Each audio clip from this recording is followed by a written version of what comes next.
भस्मासुर और शिव की कहानी। दोस्तों, आज हम सुन रहे हैं राधा कृष्णा भक्ति कथा चैनल पर, जहां हम लाते हैं आपके लिए वो पावन कथाएं जो हमारे जीवन को भक्ति, श्रद्धा और ज्ञान से अलौकित करती है।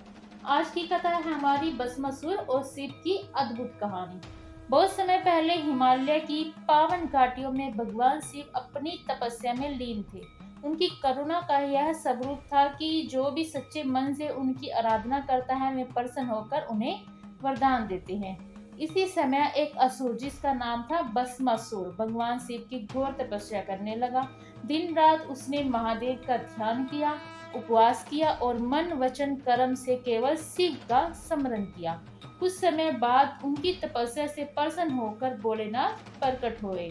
शिव जी ने कहा, वत्स, मैं तुम्हारी तपस्या से प्रसन्न हूँ, मांगो, क्या वरदान चाहते हो।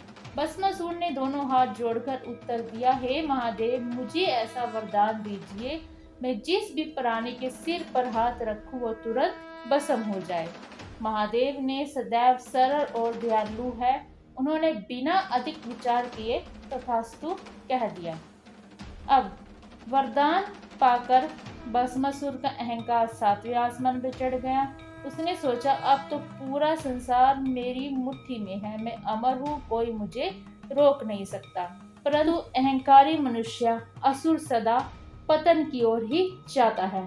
भस्मासुर ने अपने वरदान की परीक्षा के लिए स्वयं शिव जी को ही लक्ष्य बना दिया। वह शिव जी की ओर दौड़ा, बोला, हे भगवान महादेव, मैं आपके सिर पर हाथ रखूंगा और आपको ही भस्म कर दूंगा। अब महादेव तुरंत कैलाश की ओर आए, देवताओं के पास गए और समस्त देवता भी संकट में पड़ गए। तब भगवान विष्णु ने अपनी माया से संसार की रक्षा का संकल्प लिया। वह मोहिनी रूप में प्रकट हुए, अत्यंत सुंदर, आकर्षण देवी। भस्मासुर ने जैसे ही मोहिनी को देखा, उनका मन मोहित हो गया।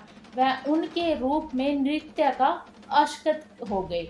मोहिनी ने बड़ी चतुराई से, हे असुरराज, यदि तुम मेरे साथ नृत्य करना चाहते हो तो पहले मेरे सभी भाव और मुद्राएं दोहराना सीखो।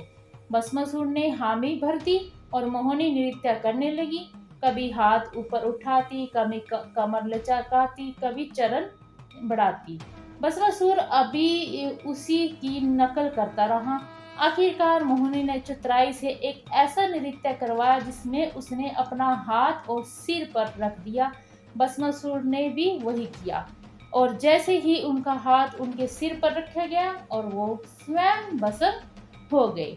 देवताओं ने इस बात से राहत मिली और सांस ली। विष्णु को धन्यवाद दिया और कहा, विष्णु, तुम्हारे बिना यह ब्रह्मांड संतुलित नहीं रह सकता। मेरी सरलता और तुम्हारी चतुराई माया की आवश्यकता है इसे। इस कथा से हमें शिक्षा मिलती है कि अहंकार, लालच और अंत हमेशा विनाशकारी होता है।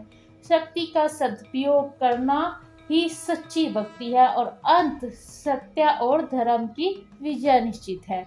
यदि आपको यह कथा अच्छी लगी हो तो राधा कृष्णा भक्ति कथा चैनल को जरूर सब्सक्राइब करो। कल मिलेंगे एक और नई भक्ति कथा के साथ। जय भोलेनाथ, जय श्री हरि।